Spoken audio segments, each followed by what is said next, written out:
My guest here today is Vijay Iyer, who's been described by the New York Times as a social conscience, multimedia collaborator, system builder, rhapsodist, historical thinker, and multicultural gateway. Composer, pianist Vijay Iyer has carved out a unique path as an influential, prolific, shape-shifting presence in 21st century music. He received a MacArthur Fellowship, a Doris Duke Performing Artist Award, a United States Artist Fellowship, a Grammy nomination, and the Albert Award in the Arts, and was voted Downbeat Magazine Jazz Artist of the Year 4 times in the last decade. Wow. Um, he has released 2 dozen albums, including the Transitory Poems in duo with pianist Craig Deborn, Far From Over with the Vijay Iyer Sextet, a Cosmic Rhythm with Each Stroke in duo with composer trumpeter Wadada Leo Smith, Break Stuff with the Vijay Iyer Trio, the live score to the film Radhe Radhe Rites of Holi by filmmaker Prashant Hargava, and Holding It Down, the Veterans' Dream Project with poet performer Mike Ladd. Um, he also teaches at Harvard University. And Vijay, I just want to say how incredibly excited I am to have you on. I'm geeking out a little bit right now, but I'm trying to Oh, keep it down to a minimum so it's not frustrating. So how are you in general? And I would love to know, starting off, how your Village Vanguard live stream trio engagement. What was that like? How to go? sure. Thanks. I'm doing okay. I'm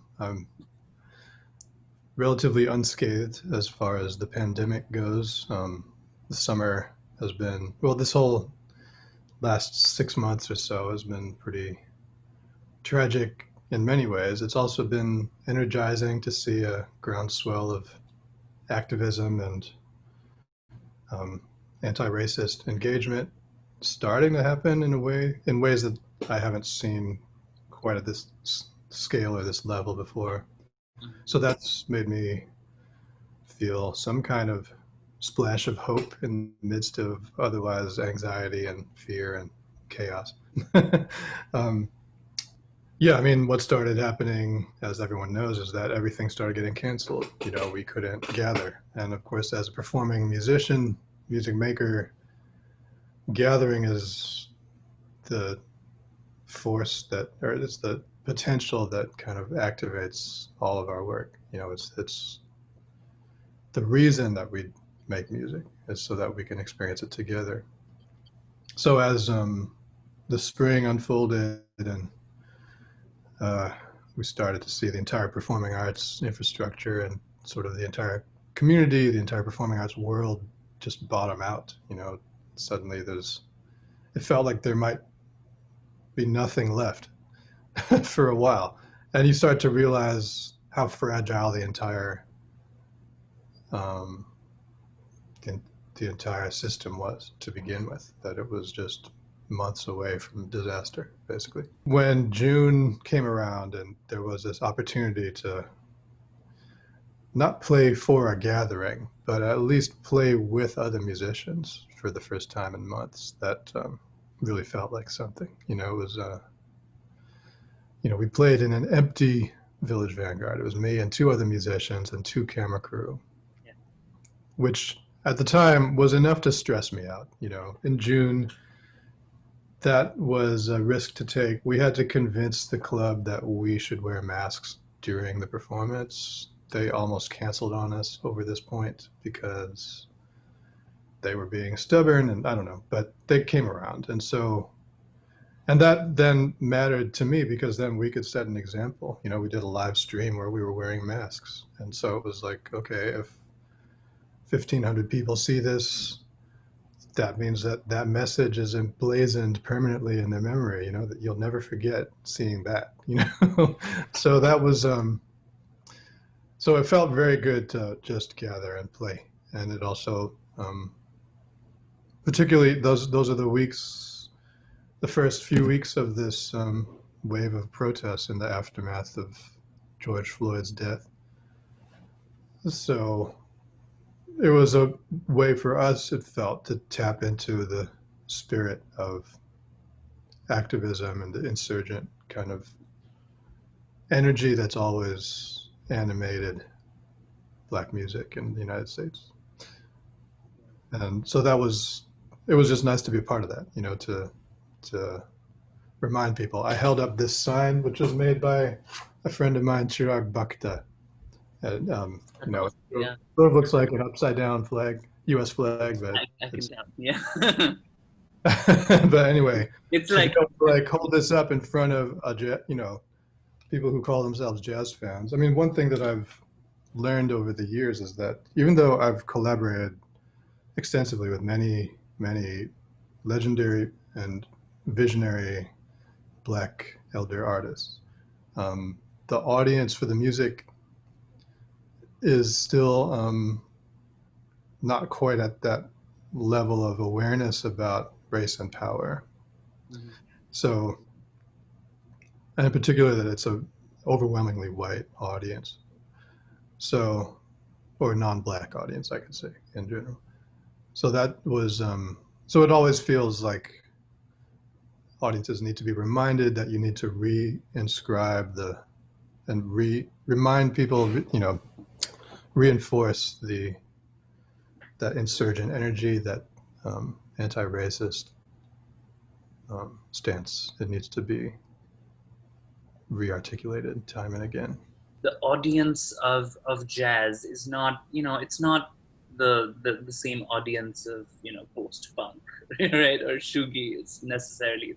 It's often very genteel, and that image or that perception of the audience of your music or the music of jazz musicians who are playing, in chamber halls or opera houses, etc. How does that influence the sort of music that you're making? Because, as is very obvious to people who are admirers of your work, your music is very inflected with activist and historical thinking. I guess it also needs to be kind of reinforced or reminded that that the fact that there is such a thing as jazz in concert halls is a result of a struggle. You know, there's a generation of musicians, who are mostly now in their 70s and older, who fought for that and fought for the status of black music as music for black music to be considered music, period, Mhm. which is tantamount to demanding to be seen as a human being, Yeah. and then also for it to be conferred the status of art, which in the commercial music world that is not always taken for granted.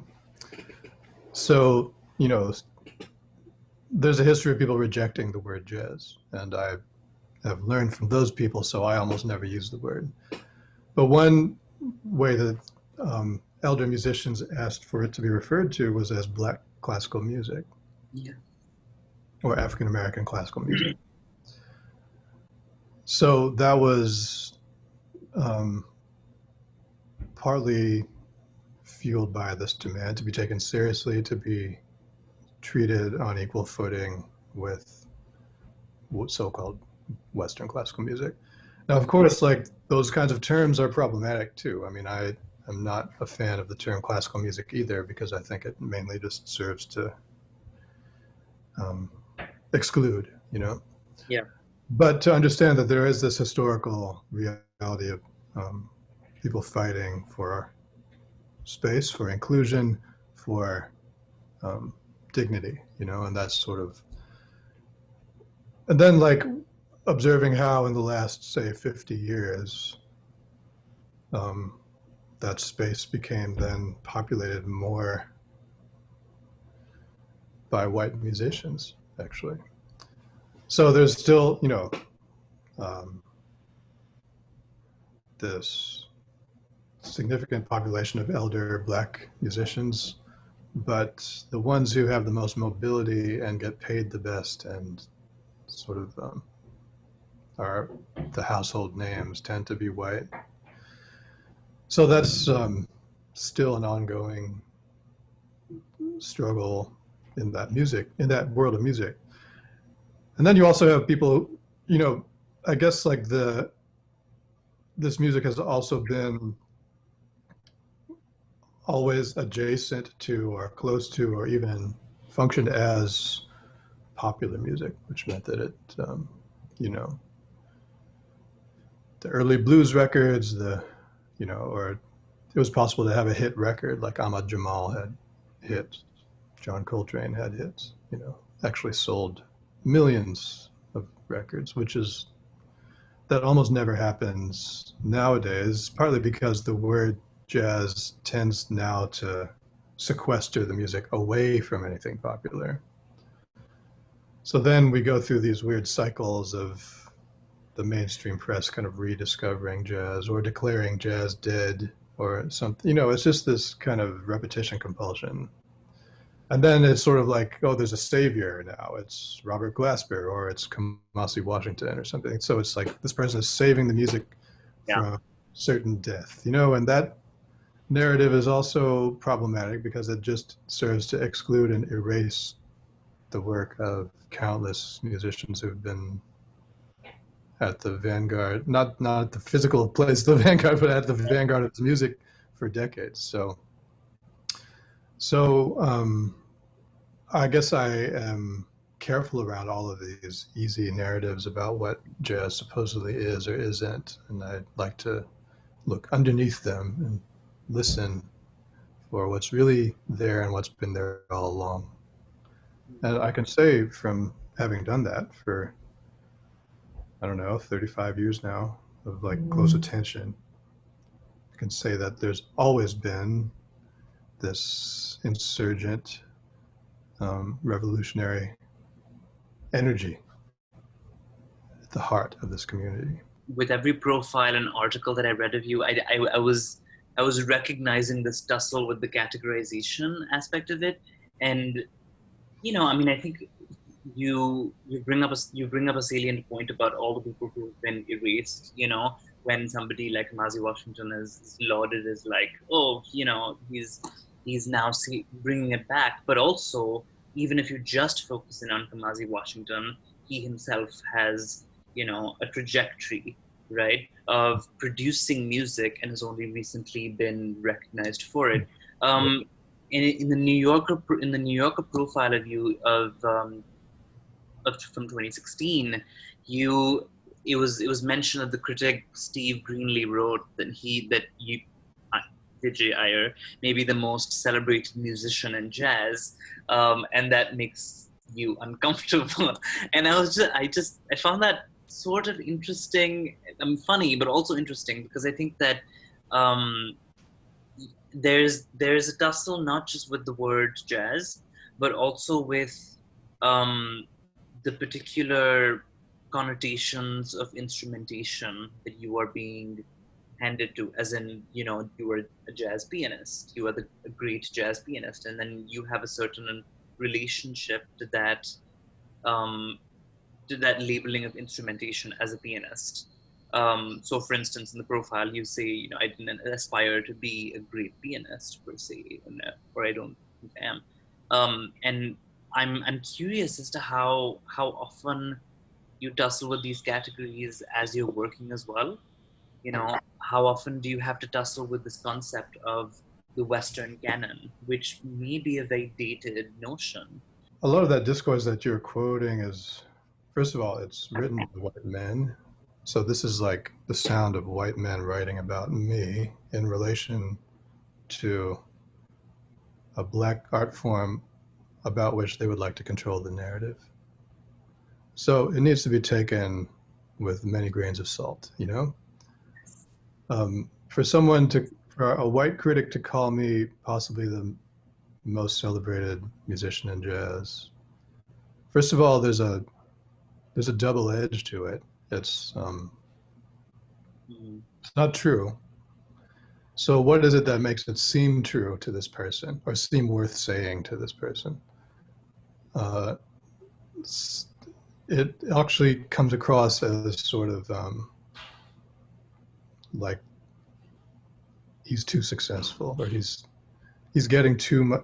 He needs to be kind of put back in his place or something. It comes across to me like that.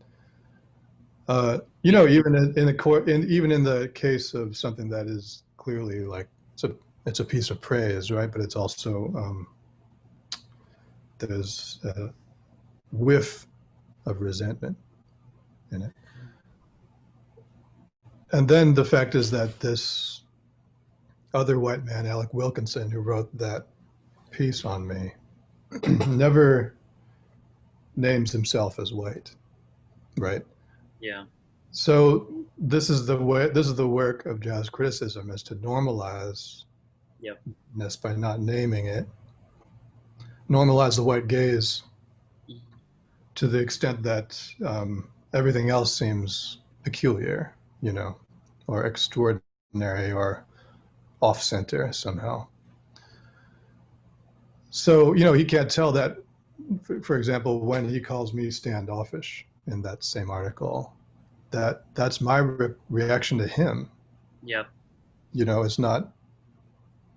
It's not about who I am as a person. It's actually about who he is as a person. Yeah.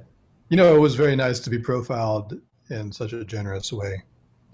But he was very clumsy around issues of race. Reading all those profiles, I get a sense that there's a discomfort, and I'm assuming that there's a certain amount of imposed discomfort on you that may or may not be present, but there is also this like boxing you into certain categories that I I was wondering about as to your tussle with the category of as a pianist, your the category of jazz, the category of the Western canon, the category of an Indian American in this particular landscape. All those there's just so much label making going on, right?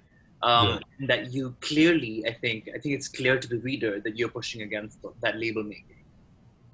Yeah, I mean, because that label making is capitalism.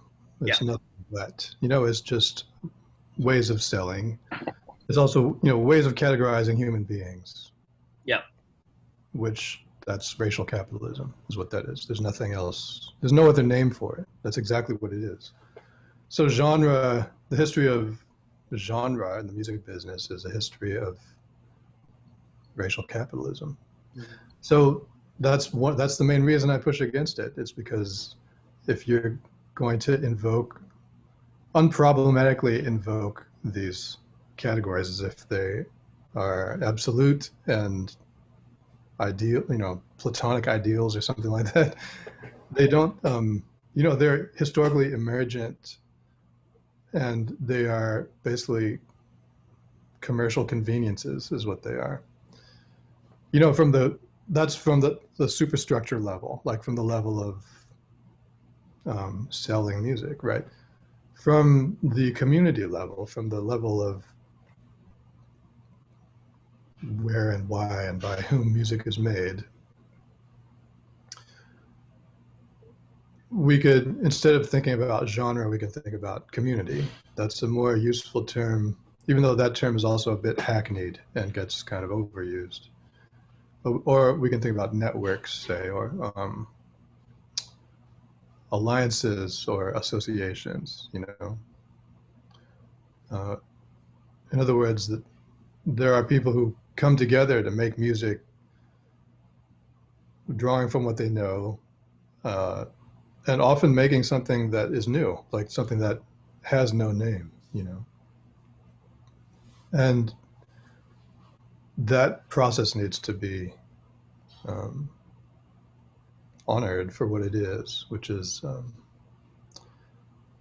just the human birthright of creativity and free association, Yes, we always create within context, but we also strive to imagine something new.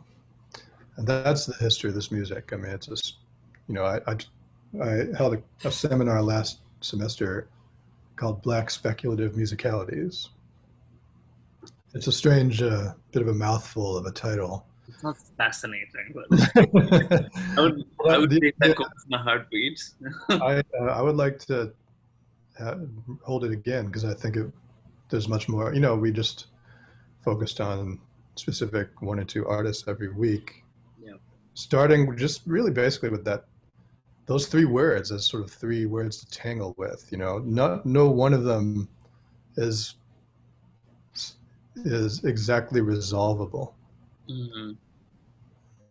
The word black is a contested word, right? It's a word that many people have many kinds of investments in. Uh, and you know it's shape shifting and it's a site of contestation. The word speculative has to do with um, imagining a world that's not here, right? Uh, and it's something that we associate with, say, science fiction and so forth. But if we apply that term to creative music making, and particularly to Black creative music making, um, you know, you start to rethink this history in terms of people imagining new possibilities.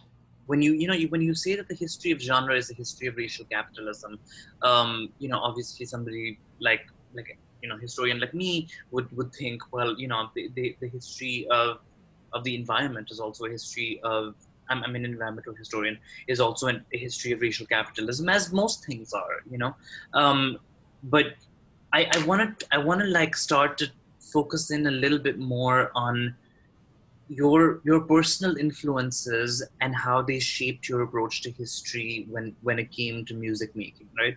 So we're talking about John Coltrane and Thelonious Monk, but we're also talking about like Amiri Baraka and Franz Fanon and writers and artists in different mediums who you've transmuted or paid homage to in your music and on your albums. Um, and what is the relationship like in terms of, and this is a difficult question for somebody like me to even think about because I deal with text. That's the medium in which I deal with primarily. What is that process like, being influenced by the intellectual ideas of Fanon, for instance, and transmuting that into the process of music? The thing is that it's also about being influenced by the intellectual ideas of Thelonious Monk and John Coltrane and Nina Simone. Yeah. And basically allowing ourselves to hear them as intellectuals, as people who are involved in the production of knowledge and who are evolving their ideas publicly, and there are ideas present in the work that are that have discursive power and that can shape the way we think, that can change the way we think. But I remember something that Baraka said, and he's said this many times. There are many interviews where he mentions this, that his mentor at Howard University, Sterling Brown, um, he said when he was a student there, this was in the 50s, right? So he was over at there was a gathering at Professor Brown's house, and he um, asked, so young Leroy Jones, as he was known, asked his professor, so how come there aren't any histories of our people Mhm. written? Why can't we get any histories of Black people in America?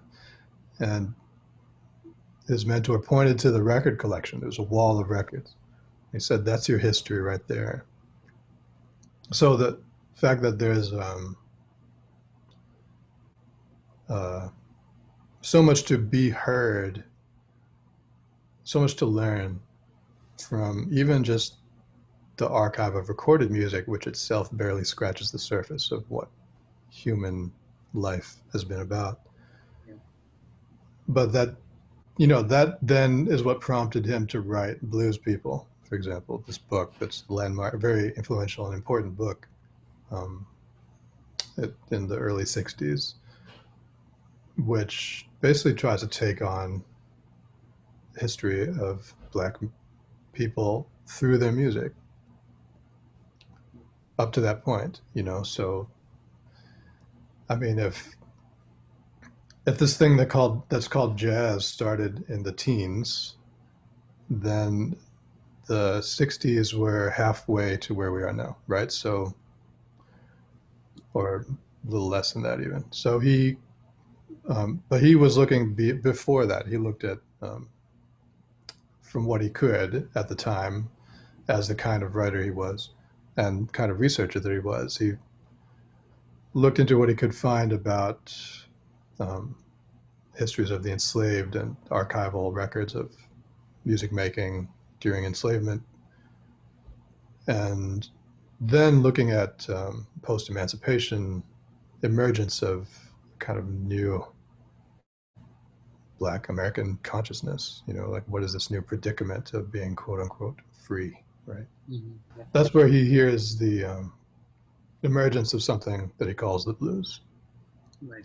which is not then a style or a musical form, but actually a kind of subjectivity, you could say, or a kind of specific subject position, a specific social location, a specific aesthetic that's born of that predicament. And then, like, as I got to know him in the 90s and 2000s, and I got to work with him for years, um,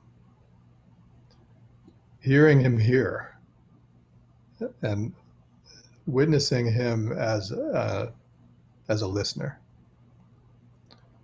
um, and the way that he would hear the person in the music, that he would hear something about who they were and what they were about, what they were up to, you know. So it wasn't just pretty sounds, it was actually human life being sounded. And I have to say that he reviewed my first album. Um, it came out in 95, and then I got to meet him in 96, and I played a concert with him then when I was 24 or 25.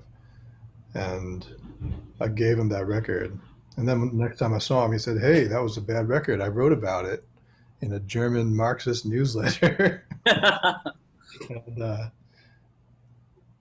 and so eventually I tracked down the review, and then it was compiled in a book called Digging, which is a book of it's an anthology of his writing on music that came out in the early 2010s, shortly before he died, actually. So that review is in there. There are two pieces that talk about me in that book, and I realized. I mean, I revisited it after like, you know, the week that he died in early 2014, and you know, like I said earlier, the vast majority of people who write about this music or any music in the West are white men, right? So that means that some kind of racial gaze is always at work in the language, and that conditions the way they hear. It starts with accepting that music makers have ideas, right? That they have something to teach us about living. And particularly that they might be able to introduce you to different kinds of um, to different possibilities and to different ways of living, to different social arrangements, you know, to different uh, ways of listening to one another, ways of building together, ways of moving together. That kind of process might be at work in music making itself. You know, the space that you occupy both as an academic and a musician, what are the affective responses that you feel when you're trying to make revolutionary or liberatory music or a product that is you know, product is a like, super capitalist term, but you know, it's art that is revolutionary and liberatory in nature. How do you get to that place of empathy and justice and respect for, you know, black art and black, and a lot of these things, a lot of the things that are oppressed in society. How do you personally feel like you get to that affective position? It was 2013 was a funny year because all these things happened to me at the same time.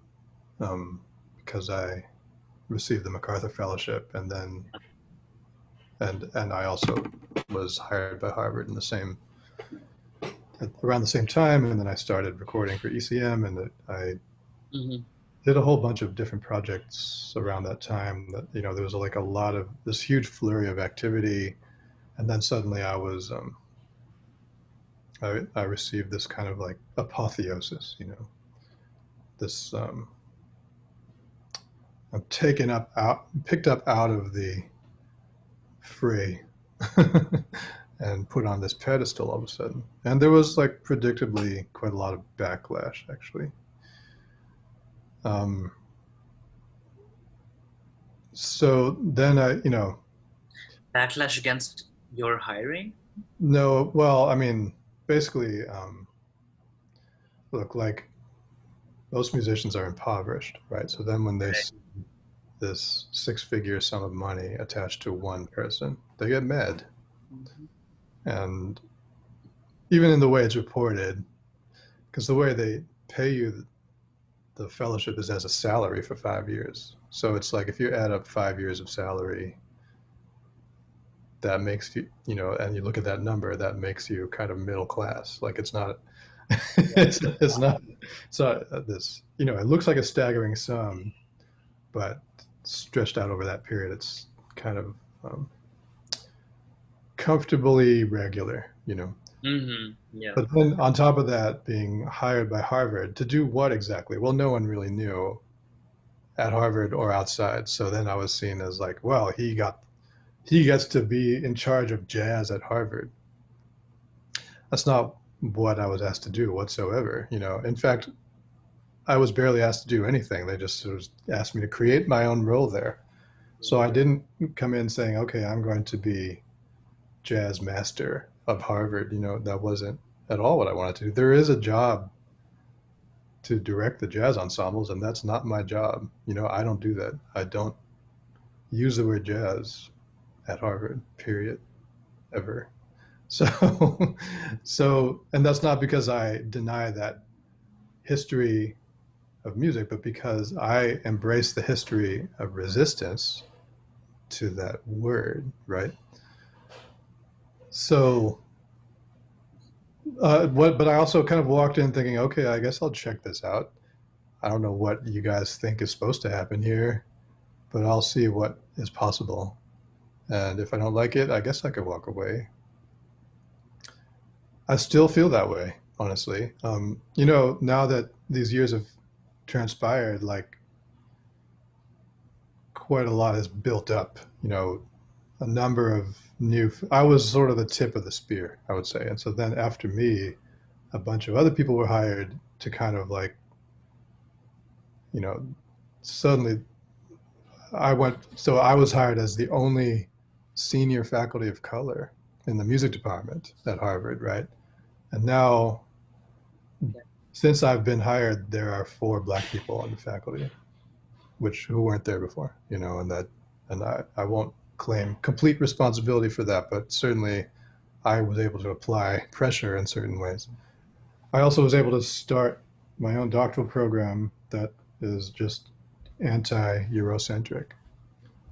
It's called Creative Practice and Critical Inquiry, and it just doesn't. We just refuse to heed the Eurocentric values of what is good or what deserves to be at Harvard. I will say that returning from Harvard to Harlem, that's the most tired I've ever felt in my life. And doing it week after week for years. I've never felt more tired than that. And it's not because of the physical commute. It's more, I would call it the spiritual commute from life as an artist in the city to someone with privilege and power and, prestige and all these things that they weren't why I became an artist in the first place, you know. So I guess like trying to observe and sit with and try heal from the shearing force Hmm. that kind of exacts on my body, literally, you know. I guess I've been thinking a lot about that in these months of sitting in this room. At the heart of SAAG, there's this sort of question, as to whether there is can we imagine something that is the South Asian avant-garde, and or has there ever been one? And I think one of the most interesting things that we've discovered, especially through mostly through art historians, because art historians have really delved into the traditions of art that were contemporaneous with the European avant-garde, right? And um, a few in particular are, they really push back against this notion of the avant-garde as, you know, a lot, the dismissal of avant-garde as that's too European, that's a European idea that doesn't apply, because what they argue is that historically you had things that were contemporaneously being produced with the same radical intent, right? So when we're talking, we can go back as far as Rabindranath Tagore and all the primitivist artists of India, and a lot of that is still extant, in in dialects, that in non-anglophone dialects, as it happens, right? So in Bangla, for instance, and Malayalam, you have plenty of those traditions that are still extant, and they're very explicitly connected to anti-capitalism and radical thought. When we're thinking about the histories of the other and the minority and the racialized other, right? And we're also talking about Latin American literature, for instance. Like people have no compunction calling Marquez and Borges, etc., avant-garde. They've claimed that, and they've laid claim to that in some sense. So the question, I guess, that we're circling around is it possible, and is it even worth exploring, right? And those are interlinked questions, because what is true is not necessarily what should be pursued, right? I mean, it's really like, do we need to lay claim to something, and is there a claim to something? There's two separate things, but they're also interlinked, right? Well, I'm intrigued by this, the implication that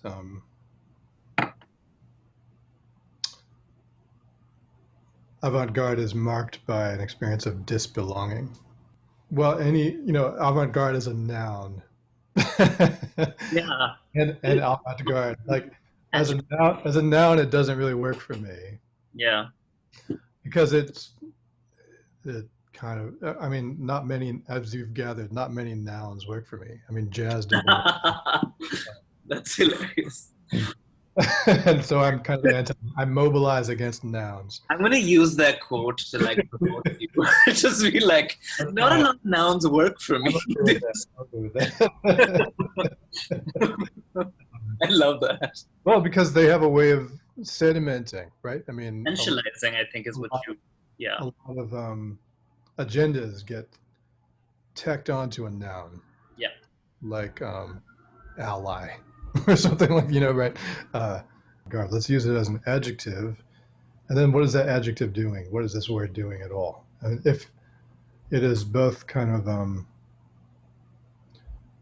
pushing against one's existing understanding of what music is, Yeah. for example, and then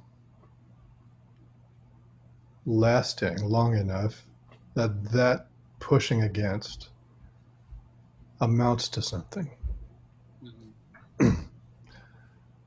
But I've had this experience many times with music. I mentioned this before, but this is sort of what I mean. Like, this is when one realizes that music making is a space of ideas. I never forget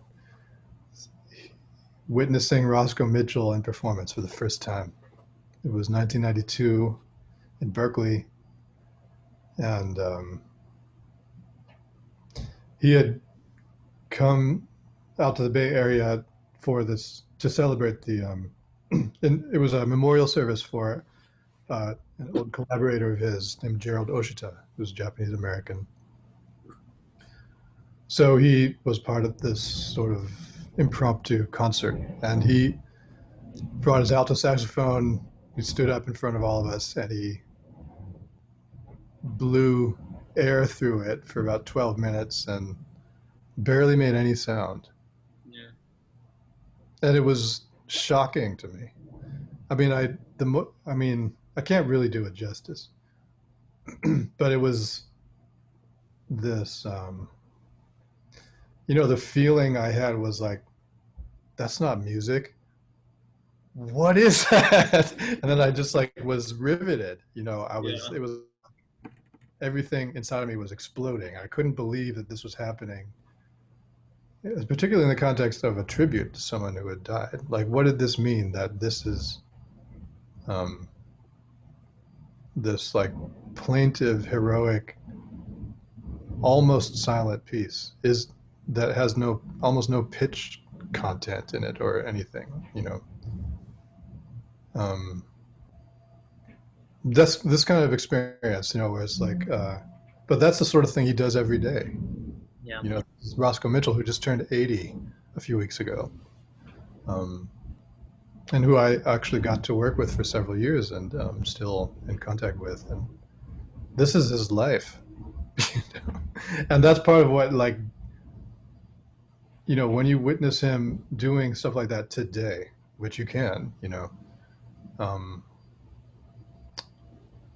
you are brought to the brink of your own understanding about what music can be and what a musician can be. The fact that an 80-year-old could have devoted basically the last 6 or more decades of his life Mhm. to that, to that kind of pursuit, to like pushing the boundaries of human experience. That is, to me, I don't know, like that's really, I don't think there's anything more avant-garde than him that I've ever experienced in music. And I've gotten to be on record with him and be on stage with him many times. And he still would do that to me night after night. He would give me that same feeling. Thank you so much, Vijay, for talking to me.